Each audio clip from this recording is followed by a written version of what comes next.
स्वामी, स्वामी, स्वामी, नहीं स्वामी, स्वामी, स्वामी, नहीं स्वामी, स्वामी, स्वामी, नहीं स्वामी, नहीं, नहीं स्वामी, नहीं, नहीं स्वामी, स्वामी,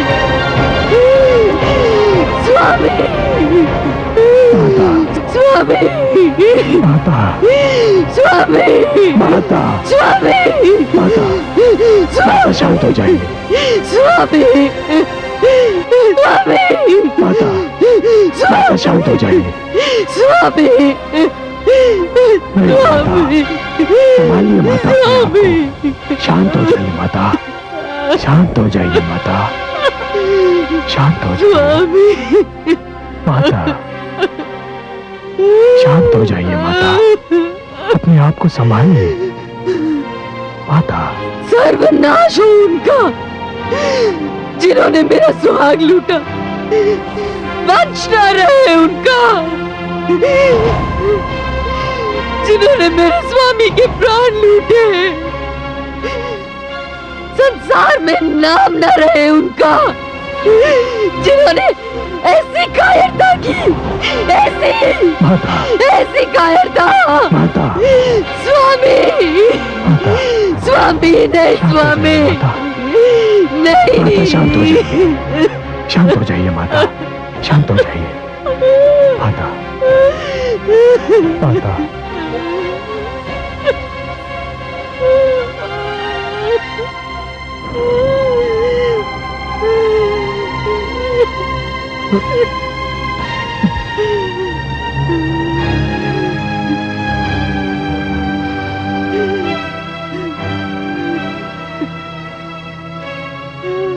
हे पिताश्री, मैंने आपसे कहा था पिताश्री कि आतंक के समक्ष सिर झुकाना आतंक को औचित्य प्रदान करना होता है। जो लोग अहिंसा को कायरता समझते हैं, उन्हें यह विश्वास दिलाना आवश्यक होता है पिताश्री कि अहिंसा व्यक्ति को कायर नहीं बनाती। आपने मेरा तर्क समझा पिताश्री, आपने मेरा तर्क समझा, परंतु तब तक बहुत देर हो चुकी थी। हे माता, मैंने गणना की, आपने 21 बार अपनी छाती को पीटकर विलाप किया। 21 बार। मैं आपको अपने पिता के पार्थिव शरीर पर यह वचन देता हूं माता कि मैं इन क्षत्रियों का 21 बार वध करूंगा। 21 बार उनके वंश को मैं नष्ट करूंगा। हे माता, मैं इस धरती को उन कायरों के रक्त का सरोवर बना दूंगा। आपकी सौगंध माता, आपकी सौगंध, मैं यही करूंगा, मैं यही करूंगा माता, मैं यही करूंगा। शंभो!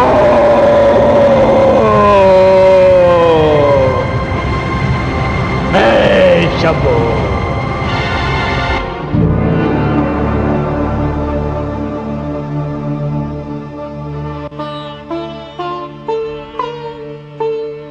कितना बड़ा अनर्थ कर दिया दुष्ट सहस्त्रार्जुन ने।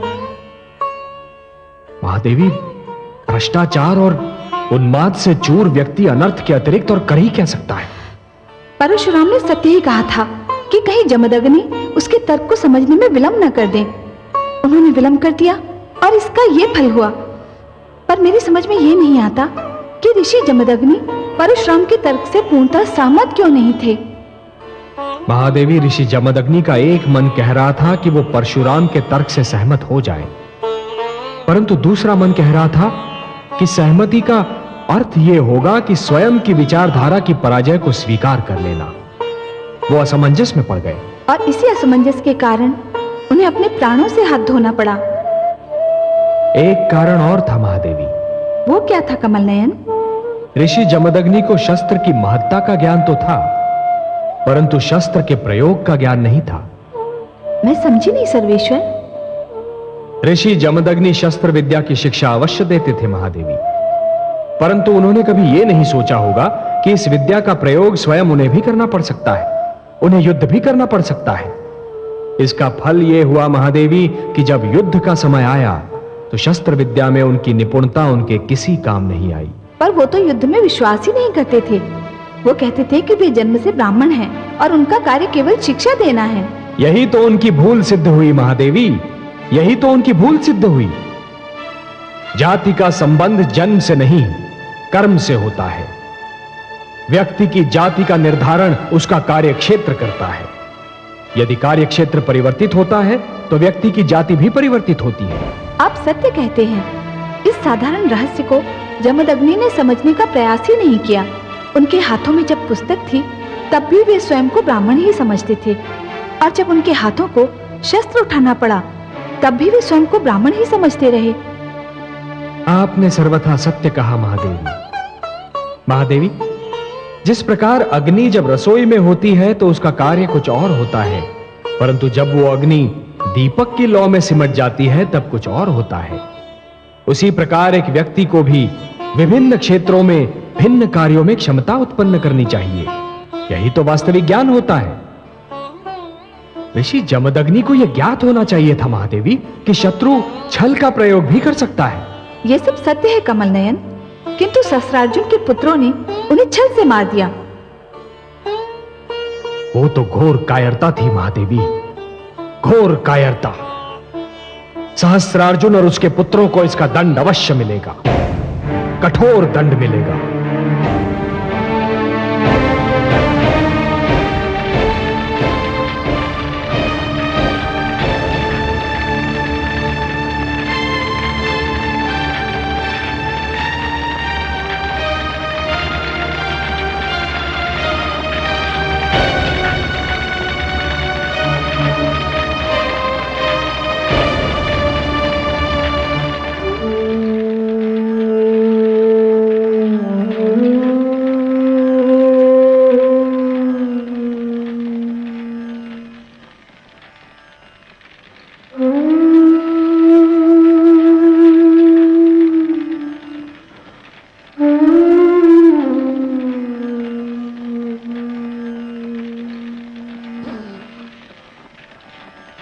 पिताश्री, ये आपका अंत नहीं है, ये तो साम्राज्यवादी व्यवस्था का अंत है। आप मर नहीं सकते पिताश्री, मृत्यु आपको छू भी नहीं सकती, क्योंकि आप तो ज्ञान है, विद्या है, बुद्धि है। आचार्य कभी नहीं मरते पिताश्री, आचार्य कभी नहीं मरते।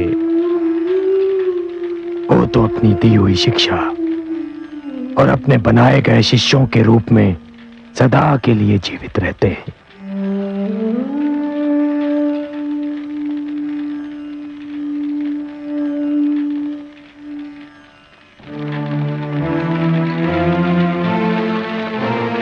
आज हमें यह प्रण करना है कि अन्याय के विरुद्ध संघर्ष में कोई पीछे नहीं हटेगा।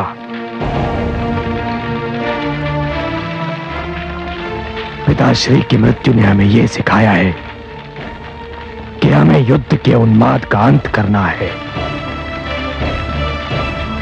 जो भी व्यक्ति समाज पर युद्ध थोपता है वो मानवता का शत्रु है, और हमें इस धरती को इन शत्रुओं से मुक्त कराना है।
पिताश्री की जय हो।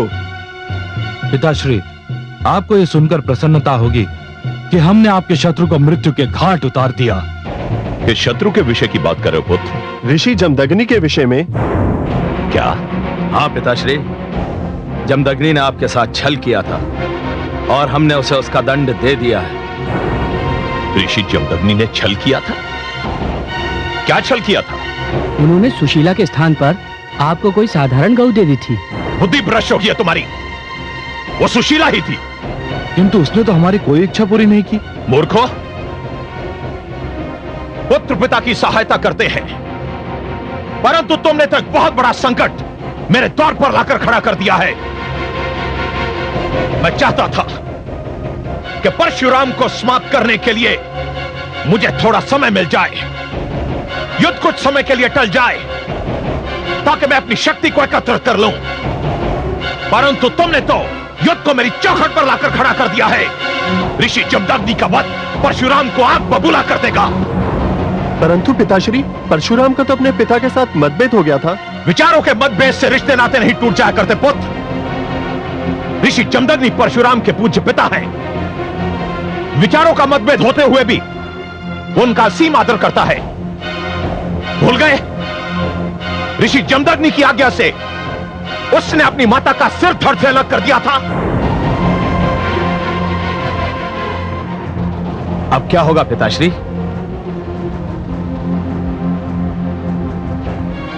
मुझे सोचने दो। मैं एकांत चाहता हूं।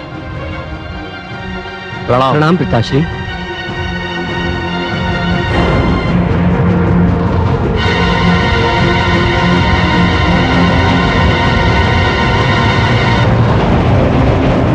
प्रणाम माताश्री। आयुष्मान भव।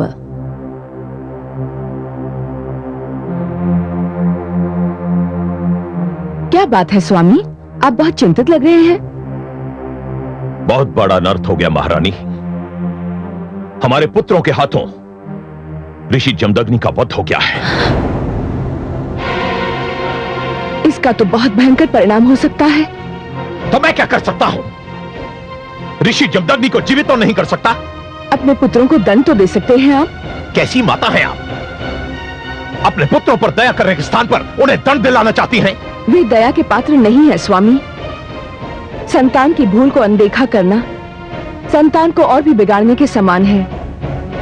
कोई दूसरा संतान को दंड दे, इससे अच्छा है कि माता पिता स्वयं अपनी संतान को दंड दें। किसमें इतना साहस है कि मेरे होते हुए मेरी संतान को दंड दे? परशुराम को भूल रहे हैं आप। उसमें इतना साहस कहां कि वो मेरे सम्मुख आए। वो आपके सम्मुख आ चुका है स्वामी। उस समय मैं तैयार नहीं था और अब वो पहले से अधिक तैयार है। आप परशुराम से अत्यधिक प्रभावित दिख पड़ती है महारानी। जब वो पहली बार मेरे सामने आया था तब मैंने उसे पुत्र कहकर पुकारा था। तो फिर उसी पुत्र की शरण में क्यों नहीं चली जाती आप? आपका परामर्श अनुचित नहीं है।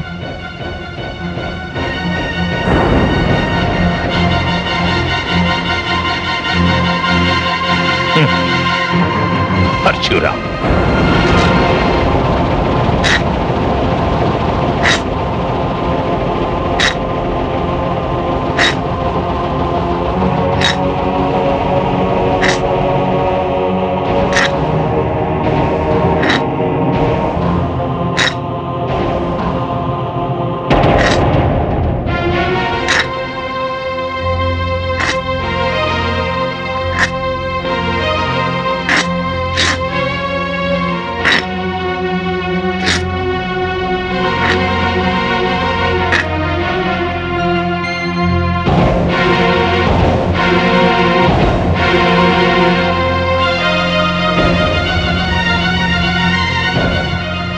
महारानी मृण्मयी, आप? हाँ पुत्र, मैं तुमसे कुछ मांगने आई हूँ। जानता हूं कि यदि आप अपने पति और पुत्रों के लिए जीवन दान मांगने आई हैं, तो मेरी विनती है, ना मांगिएगा। आपकी मांग को अस्वीकार करते हुए मुझे बहुत दुख होगा। और यदि मैं क्षमादान मांगू तो? क्षमादान किसके लिए महारानी? स्वयं आपने तो कोई ऐसा कार्य नहीं किया जिसके लिए आपको क्षमा की आवश्यकता हो। और सहस्रार्जुन और आपके राजकुमारों को क्षमा करने का कोई प्रश्न ही नहीं उठता। वे स्वयं तुमसे क्षमा मांगे तब भी?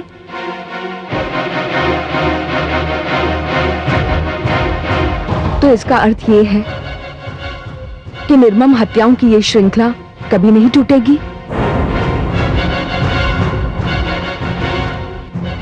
क्या इस श्रृंखला का आरंभ मैंने किया था महारानी? और क्या आपके पति और पुत्रों के अपराधों को भुलाने के लिए क्षमा पर्याप्त है? नहीं है, किंतु क्या हिंसा का उत्तर हिंसा और हत्या का उत्तर हत्या से देने से अपराध की महत्ता कम हो जाती है? पुत्र, मेरे पति और पुत्र अहंकारी हैं। तुम तो नहीं हो। तुम बुद्धिमान हो, शक्तिशाली हो। क्षमा वही कर सकता है जिसे अपनी शक्ति पर भरोसा है। तुम क्षमा कर सकते हो पुत्र, तुम ही क्षमा कर सकते हो।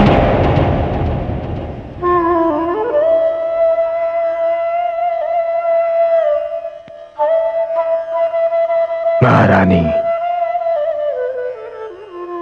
आप इतनी दूर मेरे पास चलकर आई हैं। आपने मुझे पुत्र कहकर पुकारा है। आप नारी हैं, माता हैं, इसलिए केवल आपके लिए मैं इतना कर सकता हूं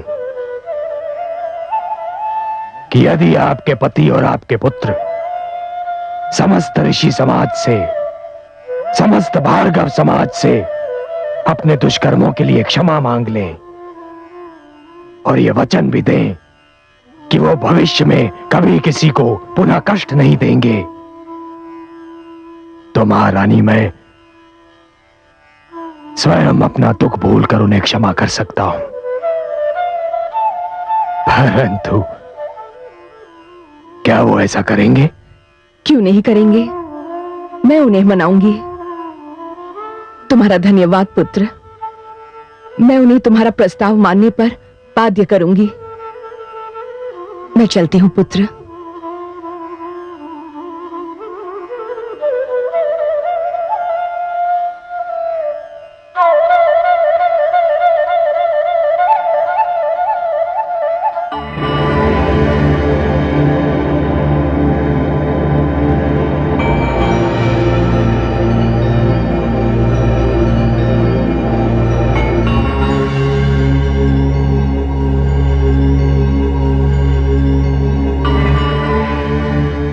महारानी, मिलाई अपने पुत्र से? हाँ स्वामी, मैं केवल मिल आई बल्कि एक शुभ संदेश लेकर लौटी हूँ। शुभ संदेश? हाँ स्वामी, बहुत शुभ संदेश। परशुराम संधि करने को तैयार हो गया है। क्या? मैं सत्य कह रही हूँ स्वामी। परशुराम ने कहा है कि युद्ध रुक सकता है, संधि हो सकती है। तो मुझे क्या करना होगा? कुछ अधिक नहीं, केवल ऋषि और भार्गव समाज से अपने उन कर्मों की क्षमा मांगनी पड़ेगी जिनके कारण ऋषियों, आचार्यों और विद्यार्थियों को कष्ट पहुंचा है। क्या? हाँ स्वामी, परशुराम ने यही कहा है कि यदि आप क्षमा मांग लेंगे तो वो आपको क्षमा कर देगा। महारानी, मस्तिष्क तो नहीं फिर गया आपका? मैं क्षमा मांगू? सम्राट शस्त्रार्जुन क्षमा मांगे? वो सम्राट शस्त्रार्जुन जिसने इतिहास में पहली बार क्षत्रिय शक्ति की प्रभुसत्ता स्थापित की है, क्षत्रिय धर्म को पालन करने का सर्वोच्च नियम बना दिया है, अपने यश की पताका चारों दिशाओं में फैला दिया है, क्षत्रियों के सिर झुकाने के इस प्रयास को शुभ संदेश कहती हैं आप? महाराज, शांत होकर सोचिए। ऋषियों के विरुद्ध आपका क्रोध आपकी निजी समस्या थी जिसे आपने जातिवादिता के संघर्ष में परिवर्तित कर दिया। कहना क्या चाहती हैं आप? स्वामी, आपने स्वार्थ और निजहित के लिए जो कुछ भी किया वो आने वाली पीढ़ियों के लिए अभिशाप बन सकता है। जातिवाद का रोग यदि समाज के रक्त में घुल गया तो इसके परिणाम बहुत भयंकर हो सकते हैं। आप भविष्य से खिलवाड़ कर रहे हैं स्वामी। आप अकारणी भविष्य की चिंता किए जा रही हैं महारानी। हम वर्तमान में जीते हैं। मुझे भविष्य की चिंता है क्योंकि मैं एक माता हूं और जानती हूं कि हम और आप वर्तमान हैं, किंतु हमारे पुत्र भविष्य है और इस भविष्य को मैं बहुत बड़े संकट में देख रही हूं। क्या देख रही हैं आप?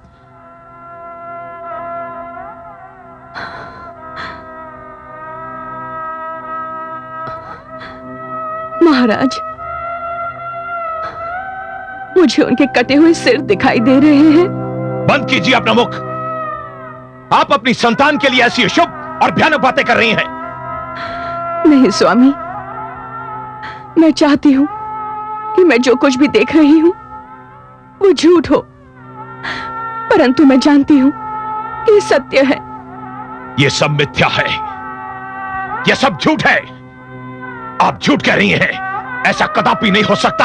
आप असत्य बोल रही हैं। और यदि ये सत्य है तो हे ईश्वर, मुझे अभी इसी क्षण इस धरती से उठा ले, क्योंकि मैं अपने पुत्रों का ये परिणाम नहीं देख पाऊंगी। उठा ले प्रभु, मुझे उठा ले।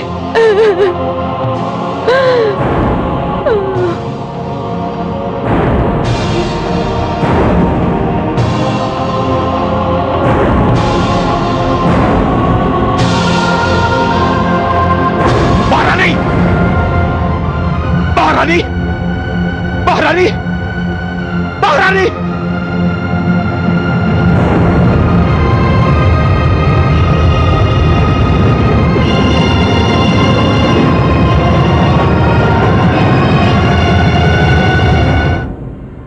कमल नयन, संसार में ये क्या हो रहा है? हमारी संतान क्या कर रही है? महादेवी, जब मानव स्वयं के भीतर छिपी हुई त्रुटियों को दूर करने के स्थान पर उन्हें उचित ठहराने का प्रयास करता है, तब उसका अर्थ यह होता है कि वो सत्य का सामना नहीं करना चाहता। सत्य का सामना करने का साहस वो खो चुका है। वो सत्य से दूर भागता है, मुख मोड़ता है, पलायनवादी बनता है, और यह पतन का लक्षण होता है। महादेवी, मुझे तो ये भय लग रहा है कि सहस्रार्जुन जिस प्रवृत्ति को बढ़ावा दे रहा है वो आने वाले युगों में मानव जाति के लिए एक बहुत बड़ा रोग बनकर रह जाएगा। एक ऐसा रोग जिसे महामारी में बदलते देर नहीं लगती। मैं जानता हूं कि आपका संकेत किस ओर है महादेवी। इस समय सहस्रार्जुन अपने व्यक्तिगत स्वार्थ के लिए जातिवाद को बढ़ावा दे रहा है, और यही जातिवाद आने वाले युगों में एक अभिशाप सिद्ध होगा। हे महादेवी, जिस प्रकार भूकंप ऊंची अट्टालिकाओं और भवनों को गिराने की शक्ति रखता है, उसी प्रकार ये जातिवाद एक सुदृढ़ और संगठित समाज को नष्ट करने की शक्ति रखता है। जन्म, रंग, भाषा, जाति और वर्ण के मतभेद आने वाले युगों में मानव समाज के सामने नित नए संकट उत्पन्न कर सकते हैं। अपने स्वार्थ के लिए समस्त समाज को संकट में डालकर सहस्रार्जुन संसार की शांति भंग कर रहा है। मैं समाज में इस जाति और वर्ग के संघर्ष को रोकूंगा। मुझे इसे रोकना ही होगा।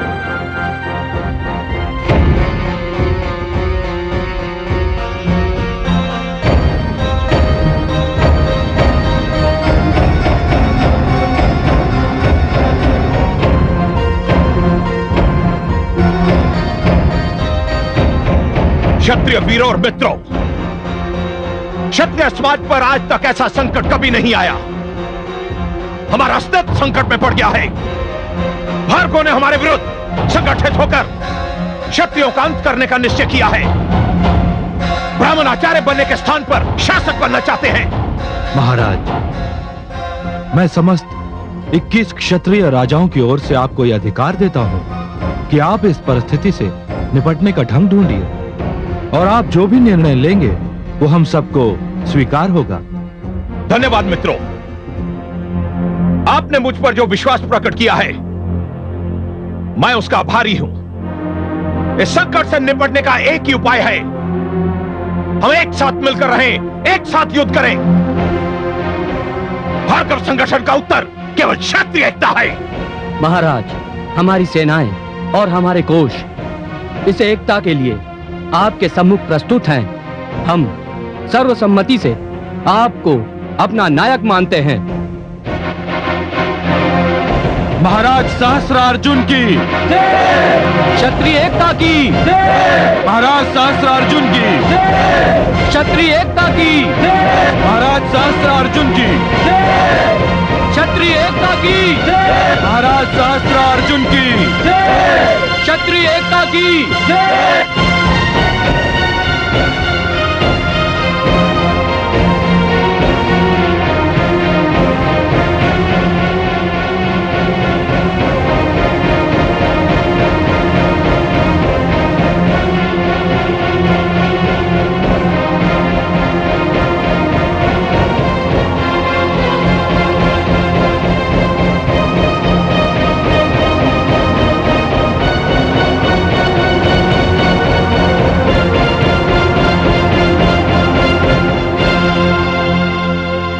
यशस्वी भव।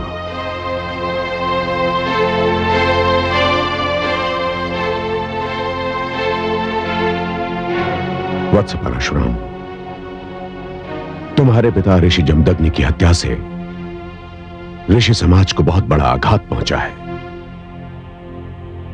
परंतु हम मात्र तुम्हारे पिता की हत्या पर शोक व्यक्त करने नहीं आए, अपितु तुम्हें यह बताने आए हैं कि यद्यपि हमें जातिवाद से घृणा है, परंतु जिस प्रकार सहस्त्रार्जुन अपने स्वार्थ की सिद्धि के लिए क्षत्रियों को भ्रमित करके आश्रमों को नष्ट करने का प्रयत्न कर रहा है, हमारे समक्ष इसके अतिरिक्त और कोई उपाय नहीं है कि हम उसकी धृष्टता का प्रत्युत्तर दें। हमने निर्णय किया है कि आप भार्गवों को संगठित करने का जो कार्य कर रहे हैं उसमें आपको सहयोग दिया जाए। मैं आप सबका आभारी हूं। वत्स, तुमने नवयुवकों में एक नई शक्ति, नई स्फूर्ति भर दी है। हम तुम्हें धन, सेना या किसी अन्य सामग्री की कमी नहीं होने देंगे। हम सहस्त्रार्जुन का सामना करने के लिए भलीभांति तैयार हैं। मैं पुनः एक बार आप सबका आभार प्रकट करता हूं। वत्स परशुराम, तुम्हारे पिता ऋषि जमदग्नि की सहस्त्रार्जुन द्वारा जघन्य हत्या मात्र तुम्हारे पिता की हत्या नहीं है, अपितु समस्त ऋषि मुनियों के मान सम्मान की हत्या है, और हम सब इसका घोर विरोध करते हैं। युद्ध की घोषणा करो वत्स।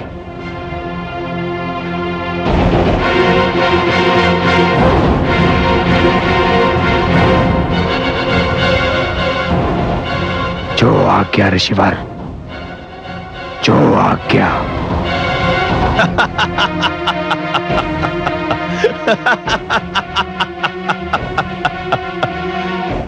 यह भी उत्तम हुआ।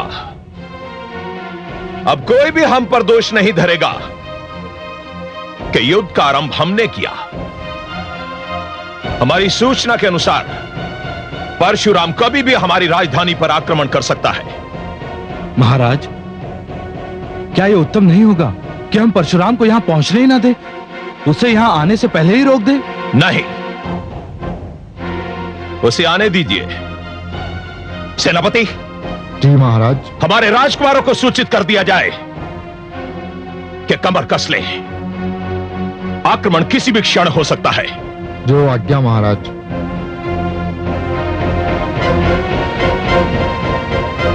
परशुराम।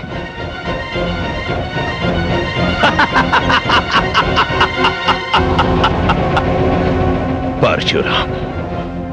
21 क्षत्रिय नरेशों की एकता के उपरांत अब पिताश्री की शक्ति और भी बढ़ गई है। किंतु मुझे संदेह है। क्यों? क्योंकि पिताश्री तो यूं भी कुछ कम शक्तिशाली नहीं थे। इन 21 नरेशों की शक्ति पिताश्री की शक्ति के आगे क्या अस्तित्व रखती है? मुझे भय है कि एकता भी परशुराम जैसे शत्रु के विरुद्ध पर्याप्त नहीं सिद्ध होगी। मैं भ्राताश्री से सहमत हूं। राजकुमारों की जय हो।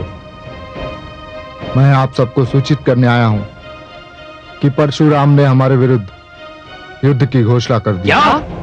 हम जानते थे ये होने वाला है, ये होकर ही रहेगा। अब तो युद्ध के अतिरिक्त कोई मार्ग ही नहीं रह गया है। उस युद्ध का क्या लाभ जिसका परिणाम प्रारंभ से पहले ही विदित हो? आप जा सकते हैं सेनापति।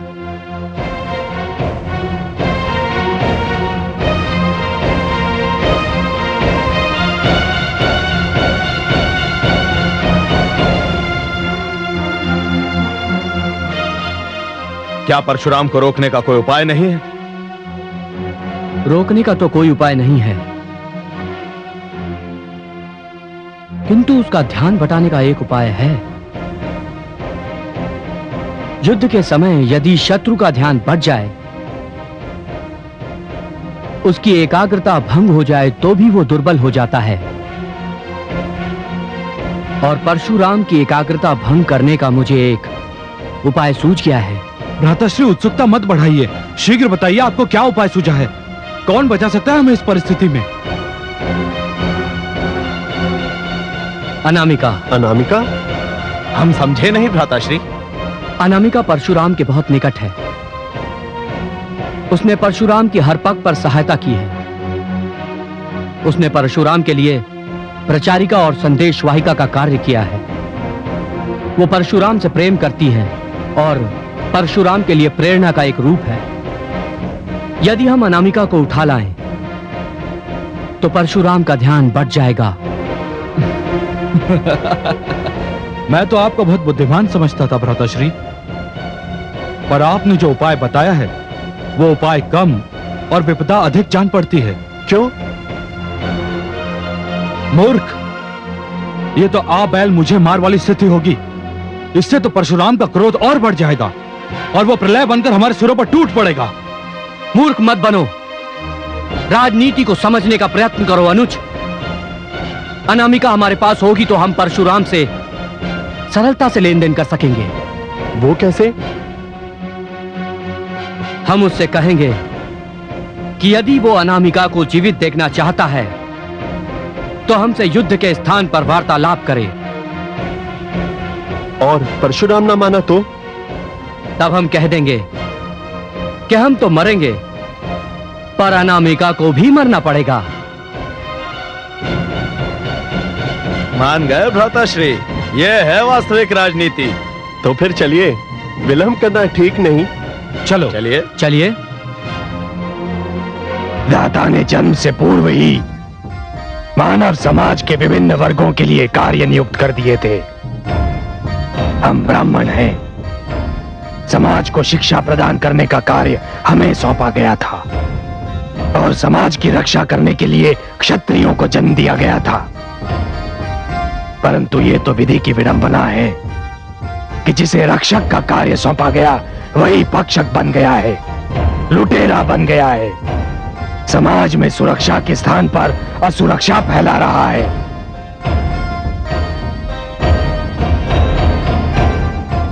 जिन हाथों में पुस्तक होनी चाहिए थी, आज उन हाथों में खड्ग है। जो हाथ आशीर्वाद देने के लिए बने थे, यदि आज उन हाथों में शस्त्र दिखाई दे रहे हैं तो इसमें हमारा कोई दोष नहीं है। हे शिव शंभो, ये तो समस्त संसार जानता है कि हमें ऐसा करने पर विवश कर दिया गया है। मित्रों, ये जान लीजिए कि किसी भी सेना की शक्ति होती है उसके अस्त्र और शस्त्रों में। सहस्त्रार्जुन की सेना नवीनतम शस्त्रों से लेस है। यदि हम सहस्त्रार्जुन का शस्त्रागार नष्ट कर देते हैं तो उसकी शक्ति आधी रह जाएगी। मित्रों, हम सहस्त्रार्जुन के शस्त्रागार पर आक्रमण करेंगे, उसके समस्त शस्त्रों को लूट लेंगे और उसके शस्त्रागार को फूंक देंगे। हर हर महादेव।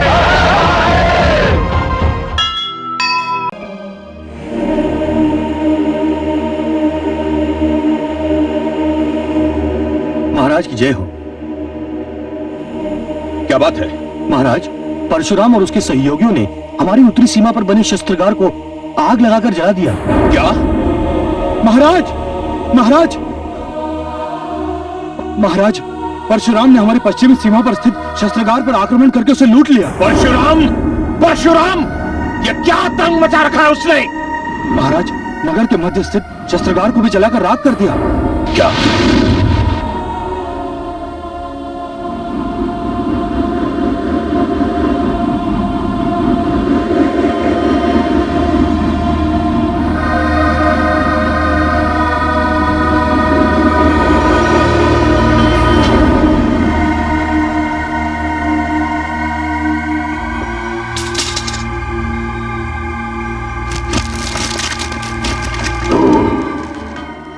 मैं आज भी तुझे इसी बाण से मार सकता था, किंतु छुप के मारना मेरे धर्म के विरुद्ध है।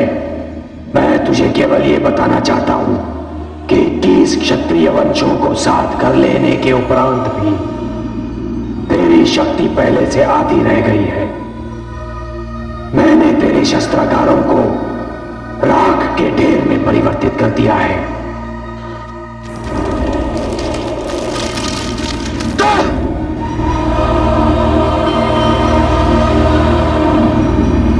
परशुराम,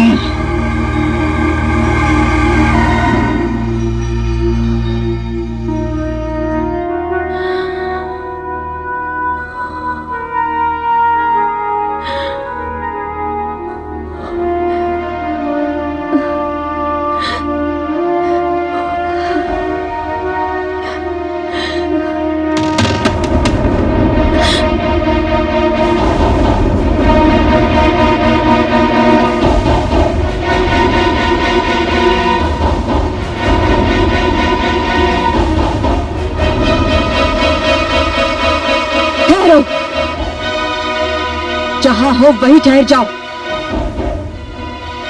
क्यों आए हो यहाँ पर? देवी, हम यहाँ कोई उत्पात नहीं मचाना चाहते। अनामिका को हमें सौंप दीजिए। हम शांतिपूर्वक यहाँ से लौट जाएंगे। अनामिका का नाम अपने अपवित्र अधरों पर लाने का साहस भी कैसे किया तुमने? जानते हो अनामिका कौन है? पुत्रवधू है वो मेरी।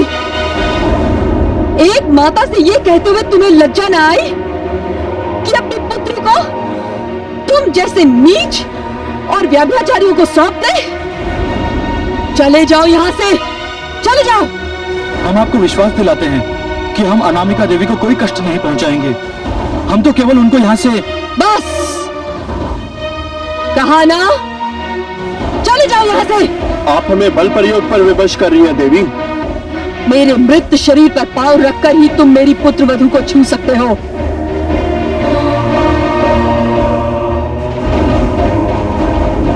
क्षत्राणी हूं मैं, अस्त्र और शस्त्र के प्रयोग से अनजान नहीं।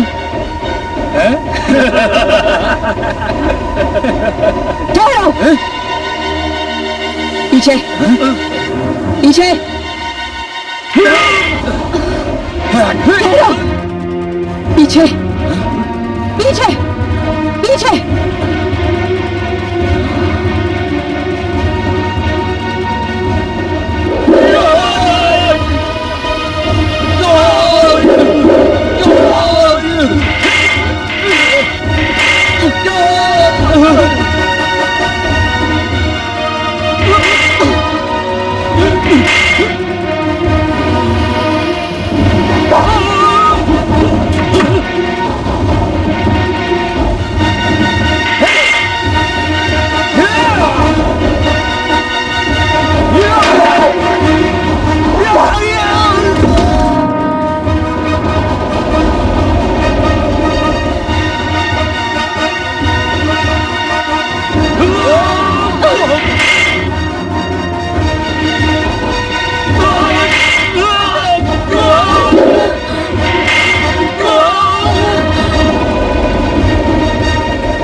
अनामिका, माता, अब तुम्हें अपनी रक्षा स्वयं करनी है।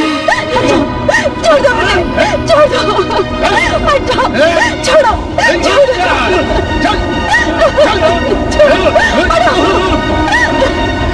हटाओ, मेरे पास मत आना, हटाओ, मेरे पास आने की कोशिश मत करना।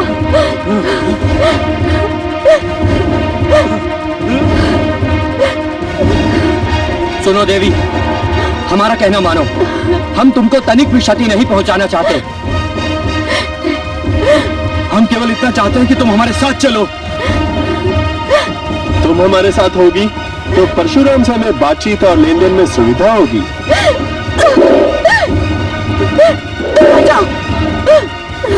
तुम साथ होगी तो परशुराम हमें कोई भी क्षति पहुंचाने से पहले 100 बार सोचने पर विवश हो जाएगा। तुम्हें साथ ले जाने का हमारा कोई दूसरा अभिप्राय नहीं है। नहीं, मैंने उनकी शक्ति बनने के लिए जन्म लिया है दुष्टों, उनकी दुर्बलता बनने के लिए नहीं। यदि मेरे कारण उनके अभियान की गति क्षीण हो, उनका निश्चय दुर्बल पड़े या उनकी शक्ति में कमी है, तो मैं ऐसा कदापि होने नहीं दूंगी, कदापि होने नहीं दूंगी। यदि तुम मेरे जीवन को राम का रोष मिटाने के लिए प्रयोग करना चाहते हो तो मेरा ये जीवन राम पर बलिदान।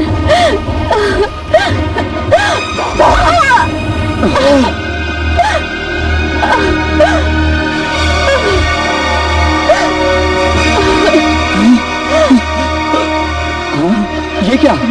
अरे ये तो अनर्थ हो गया, हमारी चाल उल्टी पड़ी। यदि यहाँ परशुराम आ गया तो? अब देख क्या रहे हो, भागो यहाँ से, भागो, चलो चलो।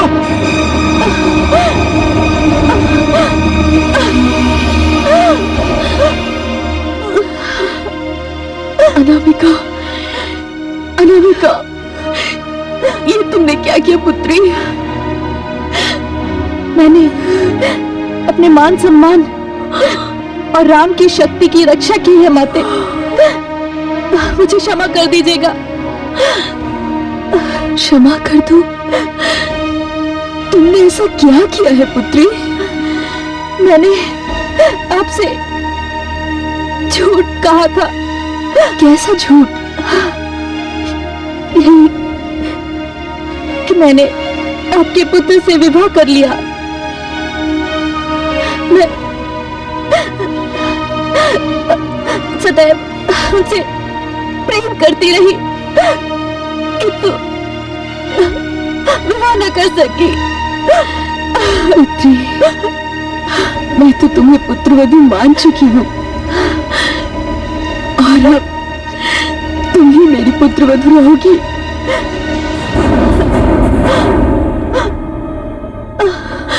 अनामिका, अनामिका, अनामिका, ये माता, माता ये क्या हो गया अनामिका को? माता, दुष्ट सहस्त्रार्जुन के चारों पुत्र अनामिका को बलपूर्वक ले जाने आए थे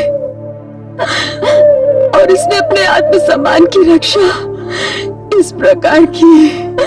ये तुमने क्यों किया अनामिका? अनामिका, तुमने ये क्यों किया? तुम आ गए राम, मैं तुम्हें देखे बिना मरना नहीं चाहती थी। अनामिका, मैंने तुमसे कहा था ना, कुछ नेत्र बड़े ही ढीठ होते हैं, प्रतीक्षा ही करते रहते हैं, चाहे पथरा ही क्यों ना जाए। मेरा सौभाग्य है कि तुम मेरे नेत्रों के पथराने से पहले ही आ गए।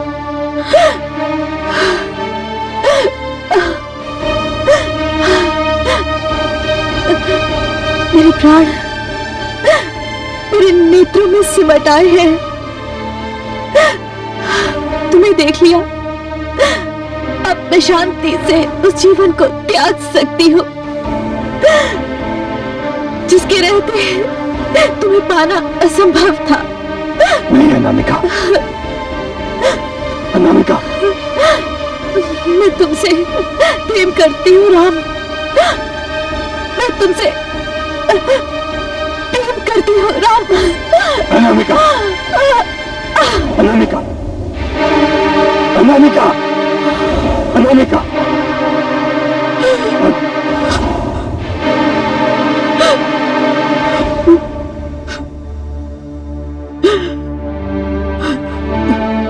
यह अन्याय है अनामिका, यह अन्याय है। तुमने सदैव मुझे प्रेरणा दी, उत्साह दिया, साहस दिया, और जब उस सब के फल का समय आया तो हम सबको छोड़कर चली गई।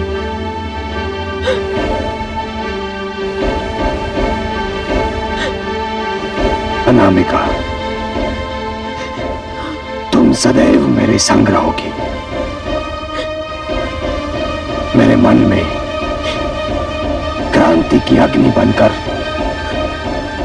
मेरे नेत्रों में प्रतिशोध की ज्वाला बनकर, और मेरे रोम रोम में युद्ध की ललकार बनकर। सहस्रार्जुन! मूर्खों, तुमने मेरी कठिनाइयां और भी बढ़ा दी हैं। अनामिका का अपहरण करने का परामर्श तुम्हें किसने दिया था? हमने स्वयं ही आपस में परामर्श करके ये निर्णय लिया था। किंतु क्यों? क्या चाहते थे तुम अनामिका का अपहरण करके? हमारा विचार था कि अनामिका परशुराम से प्रेम करती है। यदि वो हमारे हाथ आ गई तो हम परशुराम पर आपसे युद्ध करने के स्थान पर संधि के लिए दबाव डाल सकेंगे। मूर्खों तुम सब! इसका अर्थ यह हुआ कि तुम अपने शत्रु को पहचानते ही नहीं। परशुराम कोई साधारण व्यक्ति नहीं है जिस पर दबाव डाला जा सके। वो नारी का आदरवश करता है, परंतु नारी की आड़ लेकर कोई उसे पद से हटाने का प्रयत्न करे यह संभव है। ऐसी मूर्खता करके तुमने उसके रोष को और बढ़ावा दिया है। महाराज की जय हो। महाराज, जो हुआ सो हुआ। अब आपको यह सोचना है कि नई परिस्थिति से कैसे निपटा जाए। मेरी समझ में नहीं आता कि क्या किया जाए। मुझे सूचना मिली है कि परशुराम ने मेरे चारों पुत्रों को मारने की शपथ ली है। पहले युद्ध केवल मेरी चिंता थी, परंतु अब चारों राजकुमारों की सुरक्षा मेरी चिंता का विषय बन गई है।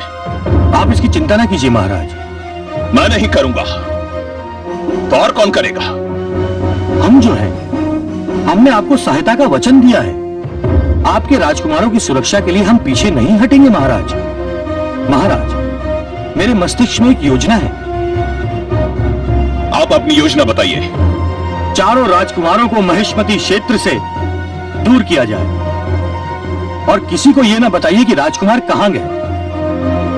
एक राजकुमार का उत्तरदायित्व तो मैं लेता हूं महाराज। मैं उन्हें अपने राज्य में सेनानियों के साथ भेजूंगा जहां वो सुरक्षित हो जाएंगे, और शेष 3 राजकुमारों का उत्तरदायित्व हम लेंगे। क्यों मित्रों, हमें स्वीकार है।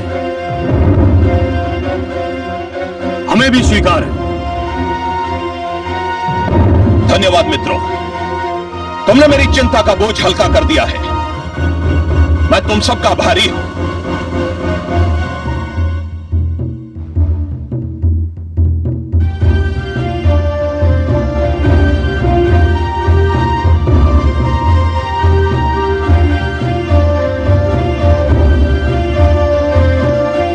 चलो सारथी।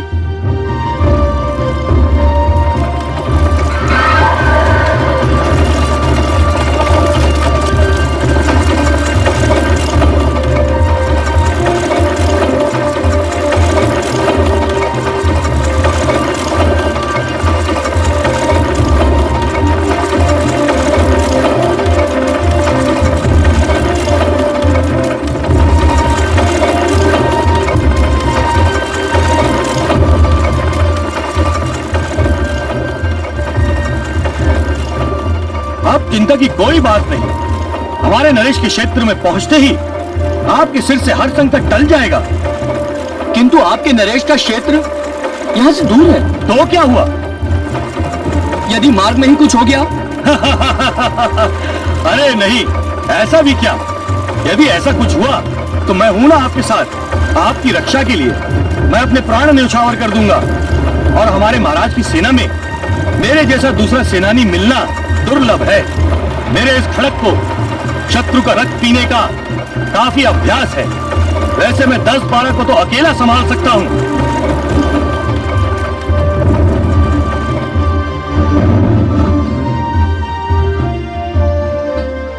रथ क्यों रोक दिया सारथी? रथ क्यों रोक दिया सारथी? मेरे रथ में बैठे एक महान योद्धा का दर्शन करने के लिए। हाँ? मेरा सौभाग्य कि आप जैसा सूरमा मेरे रथ में बैठा है।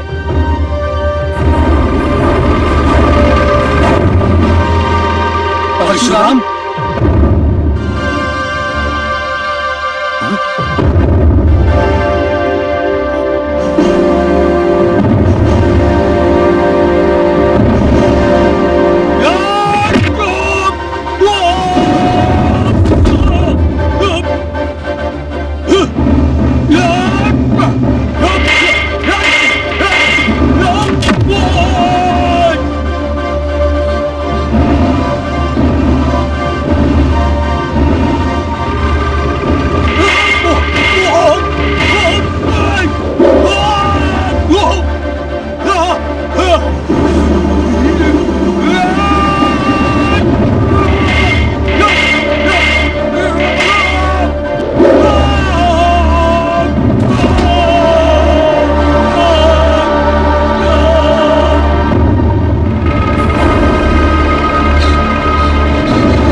महिष्मति के राजकुमार का स्वागत है। प्रणाम।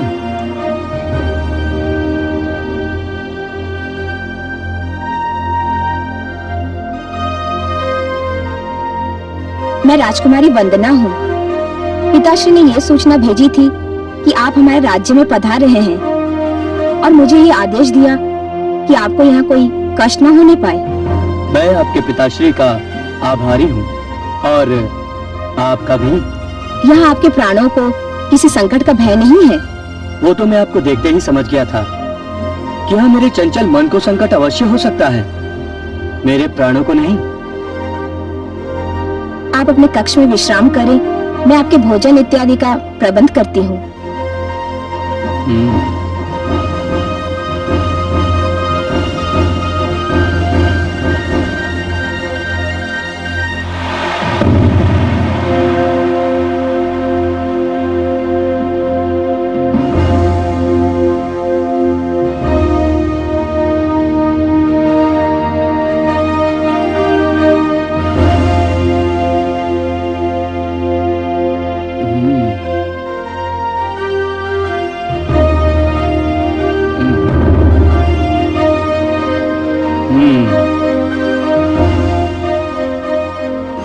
भगवान मुझ पर कृपालु है। मुझे अपने राजभवन से दूर करके ऐसे स्थान पर पहुंचा दिया जहां सौंदर्य है, मन बहलाने के साधन है और विश्राम करने का उत्तम प्रबंध है। कम से कम यहाँ परशुराम से संकट तो नहीं। परंतु मृत्यु का है। कौन है? कौन बोला? कौन है?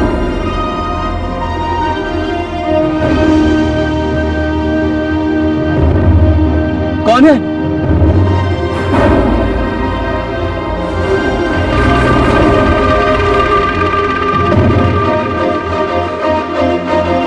कौन है यहाँ पर? सामने आओ।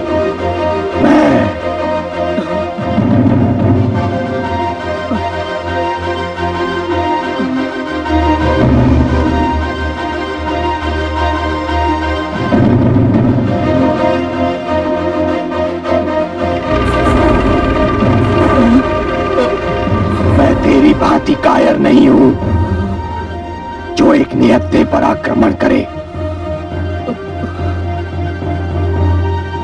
मैं तुझे आत्मरक्षा का पूरा अवसर दूंगा। यद्यपि तूने मेरे पिताश्री को कोई ऐसा अवसर नहीं दिया था।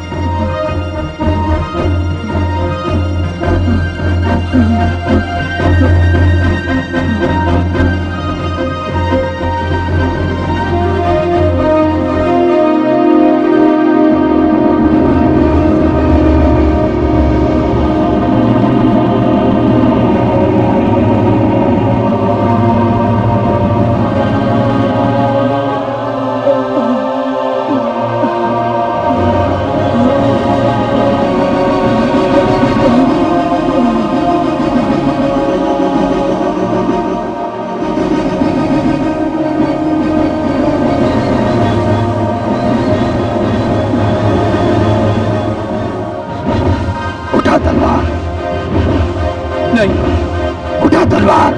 नहीं, नहीं। उठा तलवार।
नहीं नहीं नहीं।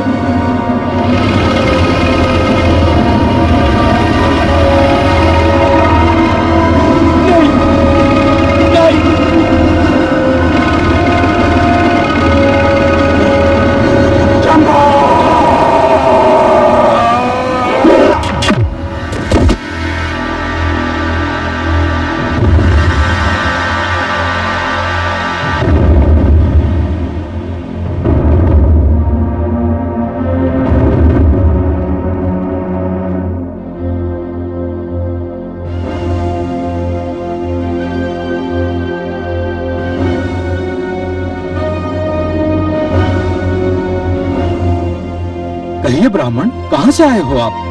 मैं आपको पहली बार यहाँ देख रहा हूँ। कौन हो आप? हाँ श्रीमान, मैं यहाँ पहली बार आया हूँ।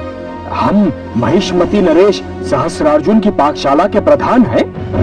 बड़ी प्रसन्नता हुई आपसे मिलकर। कैसे आना हुआ यहाँ आपका? महाराज ने हमें राजकुमारों का विशेष ध्यान रखने के लिए भेजा है। हमारे राजकुमार किसी भी स्थान का और किसी भी प्रकार का भोजन ग्रहण नहीं करते। हम बड़े चाव से भोजन बनाते हैं और हमारे राजकुमार उसे बड़े चाव से ग्रहण करते हैं। हाँ ठीक है, किंतु आज का भोजन तो बन चुका है। आप कल से अपना कार्य आरंभ करें तो अच्छा होगा। कोई बात नहीं श्रीमान, ये भोजन हमें दे दीजिए। लीजिए। हम ले जाएंगे। हाँ हाँ, किंतु याद रहे कल से भोजन हम ही बनाएंगे। हाँ हाँ ठीक है।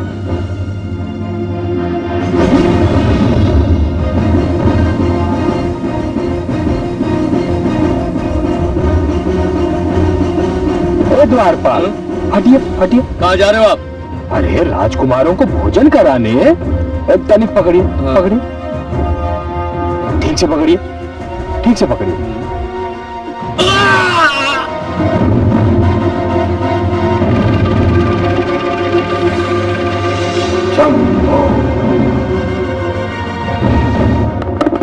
भ्राताश्री, यदि इन क्षत्रिय नरेशों ने हमारी सहायता न की होती तो कदाचित परशुराम हम चारों का अंत कर चुका होता।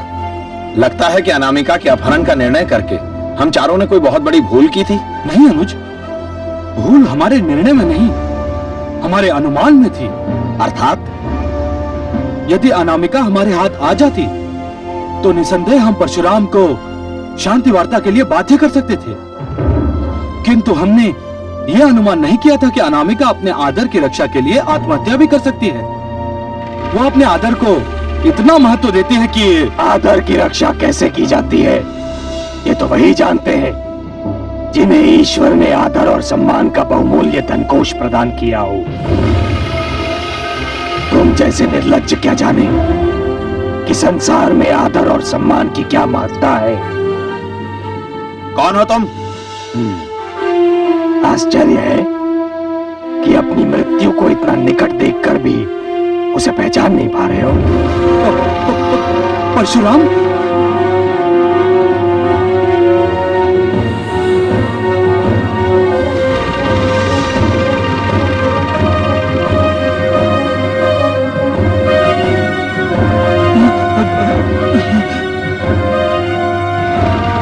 हमें क्षमा कर दो परशुराम। हमें क्षमा कर दो परशुराम। क्षमा कर दो, मुझसे भूल हो गई परशुराम, मुझसे भूल हो गई। भूल और क्षमा दो ऐसे शब्द हैं मूर्खों, जो अपराध के घट जाने के उपरांत अपना अर्थ खो देते हैं। तुम लोगों ने एक निष्पाप, भोली भाली और कोमल कन्या अनामिका का वध कर दिया। एक ऐसी कन्या का वध कर दिया जिसने जीवन में पाप करना तो दूर, पाप के विषय में सोचा भी नहीं था। एक ऐसी कन्या जिसने जीवन को अभी निकट से देखा भी नहीं था, जाना भी नहीं था। हम तो केवल अपने पिताश्री की रक्षा करने का प्रयास कर रहे थे परशुराम। उसकी रक्षा का प्रयास जो मानव होते हुए भी दैत्य से कम नहीं, जिसने क्षत्रिय धर्म को एक क्रूर अर्थ देने का दुष्कर्म किया। नहीं, तुमने उसकी रक्षा का नहीं, उसके अपराध में सहयोग देने का प्रयास किया था। और तुम दोनों को इसका दंड अवश्य मिलेगा। नहीं नहीं, इस कक्ष में शस्त्र ही शस्त्र पड़े हैं। जाओ, जो शस्त्र चाहो उठाओ। नहीं, मैं तुम्हें युद्ध किए बिना नहीं मारूंगा। जाओ, क्षमा क्षमा। जाओ, उठाओ शस्त्र।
परशुराम, मुझे क्षमा कर दो, मुझे क्षमा कर दो परशुराम। मैं जीवन भर तुम्हारा दास बन के रहूंगा परशुराम।